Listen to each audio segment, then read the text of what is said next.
Halo semua, perkenalkan nama saya Farid Nur Ulya dengan NIM 241011313034 dari kelompok 11, yaitu kelompok Arteria Centralis Retinae. Halo semua, perkenalkan nama saya Fasri Zeki Fadila dengan NIM 24109113100015 dari kelompok 11 dengan nama Arteria Centralis Retinae.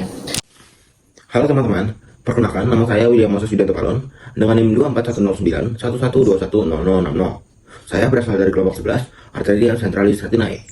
Assalamualaikum warahmatullahi wabarakatuh. Halo semuanya, perkenalkan nama saya Fatimah Wardah Banati Hakimah dengan NIM 24109112200014 dari kelompok 11, yaitu kelompok Arteria Centralis Retinae. Assalamualaikum warahmatullahi wabarakatuh. Halo semuanya, perkenalkan nama saya Rania Syaimah Farha dengan NIM 24109113200026 dari kelompok 11 yang bernama Arteria Centralis Retinae. Halo teman-teman semua, perkenalkan nama saya Lutfina Nur Afrila dengan NIM 24109113200040 dari kelompok 11 Arteria Centralis Retinae. Assalamualaikum warahmatullahi wabarakatuh. Perkenalkan semuanya, nama saya Sasa Azam Sandaga dengan NIM 24109113200036 dari kelompok Arteria Centralis Retinae. Halo semuanya, perkenalkan nama saya Bianca Bella Hortalanus dengan NIM 24109111220051. Saya berasal dari kelompok 11, yaitu Arteria Centralis Retinae. Jadi di video kali ini saya akan menjelaskan dua poin yang merupakan bagian dari poin-poin budaya 5 STMP. Saya akan menjelaskan dua poin. Ya, kita mulai dari poin pertama yaitu senyum. Jadi poin senyum itu merupakan bentuk komunikasi nonverbal. Artinya dia tidak berupa kata-kata yang keluar kita ucapkan, melainkan dari gerakan tubuh kita, bahasa tubuh. Tujuannya untuk menyampaikan berbagai emosi seperti kebahagiaan, kehangatan, dan juga persahabatan. Dengan senyum ini memberikan dua manfaat, yaitu secara sosial dan fisiologis. Secara fisiologis, yaitu membantu kita lebih rileks, lebih tenang, lebih adem, karena otak itu melepas hormon endorfin atau hormon kebahagiaan. Secara sisi sosial, kita dapat mempererat hubungan kita dengan orang lain.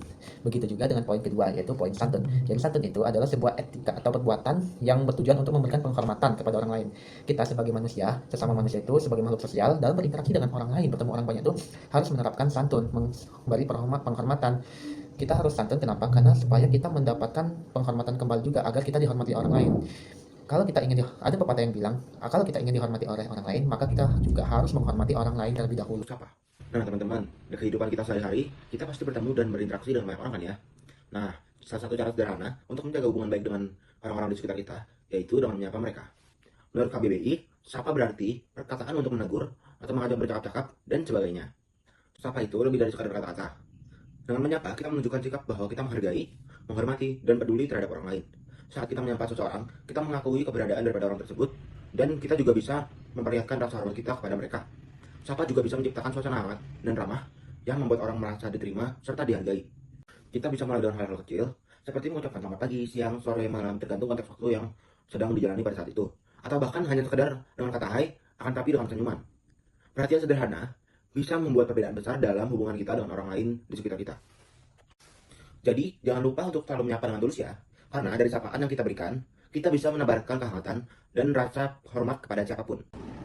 Jadi di sini saya akan menjelaskan sedikit tentang apa itu salam. Jadi secara sederhananya, salam adalah sebuah kata atau rangkaian kata yang diucapkan untuk menyapa. Seperti halo, selamat pagi, atau salam khas keagamaan. Contohnya yaitu Assalamualaikum dalam Islam dan Salam dalam Yahudi. Baik, di sini saya akan menjelaskan mengenai 5 STMP poin sopan. Sikap sopan itu sendiri sangat penting untuk membangun suatu hubungan yang baik di lingkungan kampus ya, baik itu dengan teman sebaya, dengan kakak tingkat, maupun dengan dosen atau tenaga pendidik. Sikap sopan ini dapat kita terapkan dengan berbagai cara. Yang pertama, menyapa mereka ketika bertemu dengan sapaan yang sopan, seperti selamat pagi, selamat siang, selamat sore, itu disesuaikan dengan konteks kapan terjadinya juga ya. Kemudian dengan menghargai waktu mereka, itu maksudnya menghubungi atau ketika kita memiliki pertanyaan, kita menghubungi mereka di waktu yang tepat dan pastikan tidak mengganggu aktivitas mereka ya. Kemudian juga sikap sopan ini dapat diterapkan dengan menghargai pendapat mereka. Jadi ketika mereka berbicara, kita dengarkan dengan baik apa yang mereka bicarakan begitu.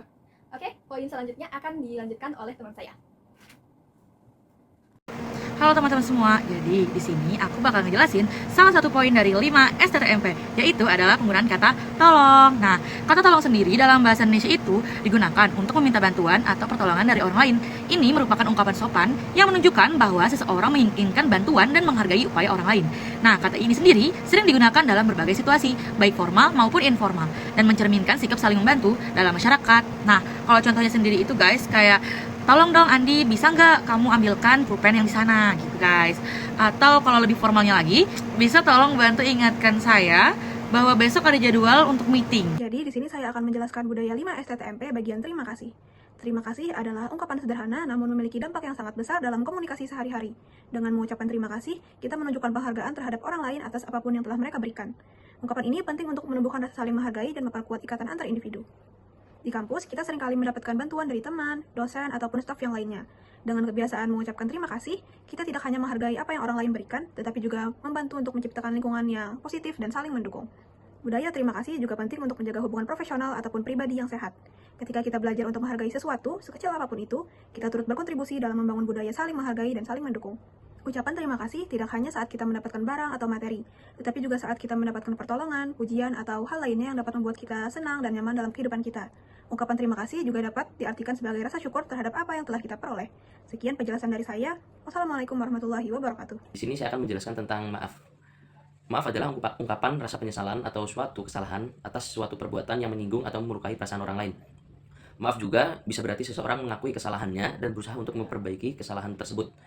Maaf juga bisa berarti memberikan ampunan kepada orang lain atas kesalahan yang telah dilakukan tanpa menyimpan rasa dendam maupun hal negatif. Contoh maaf dalam kehidupan mahasiswa adalah saat terlambat datang ke kelas, saat tidak menyelesaikan tugas kelompok, saat bicara kepada teman, dan lain sebagainya.